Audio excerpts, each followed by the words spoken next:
we're also keeping an eye on shares of TSLA, Tesla. New year, but no relief. The stock fell to its lowest level since August of 2020 after the company released its lackluster fourth quarter delivery figures. Yahoo Finance's senior auto correspondent, Pras Subramanian, here with the EV Roundup. All right, so Pras, what did we really take away from some of those numbers that Tesla dropped, and what does this kind of set up for other automakers too? You know, we had this nice 3-day little bounce in the stock after a horrible run in December, but we lost that again.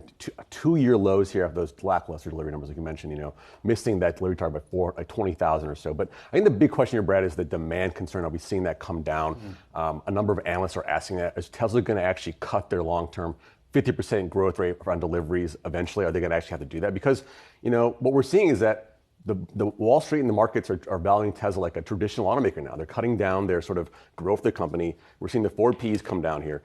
It's still a very profitable business when you talk about Tesla itself, and they can make more EVs than anyone on the planet. But the story is changing now, right? They're becoming, as we see that demand come down, we see the actual demand for the products come down. We're seeing them kind of valued as like what a GM might be, what a Ford might be, and they're catching up too.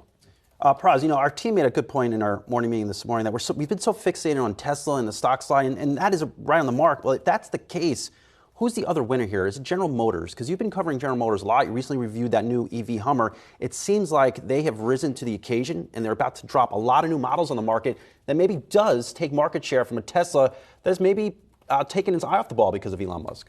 I think Mary Barra there and GM has sort of outlined their strategy. We're going to take our time to get into this market. 2023 is our big year. Get that battery platform set up. Rick and I drove that Hummer, and it's an incredible truck. And I think that's what we're going to see in the new Silverado and the Sierra EV trucks. Very impressive. And they might be able to be price competitive too. So I think they might be the one big benefit here, benefactor, as well as Ford as well. But I think it's still a big year for Tesla. They have their big investment meeting on March. We're going to talk about what's next for them, new platform. Maybe we'll hear more about Cybertruck. So there's still some potential for them to kind of emerge from a really sour 2022 and maybe kind of get back some gains 2023. For what it's worth, Cathie Wood has also been adding to her position in the stock.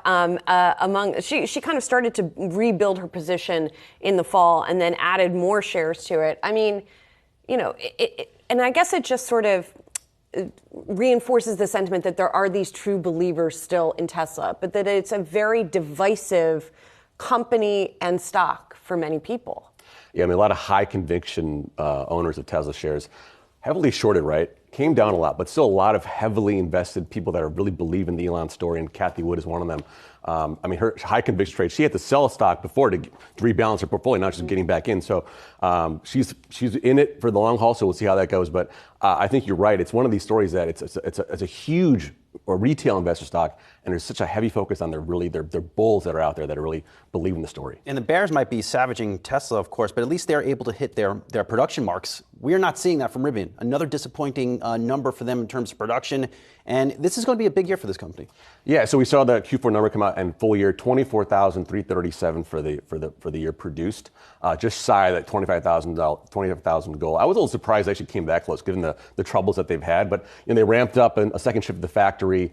They produced 10,000 vehicles in Q4, 8,000 delivered. So still a long way to go. But I think the big question, like I think we're asking Saz, is that they got to make these vehicles produce them in an affordable way, like not 100% negative net gross margin. Price tags are huge. I mean, they're losing $100,000 per car, right, as of last quarter. So can they cut that? And they pulled out the Mercedes van deal because they're trying to conserve cash. So the big question is, can they actually become a profitable business, make these cars, and make enough of them that people still want them? There's also service all those Amazon orders too.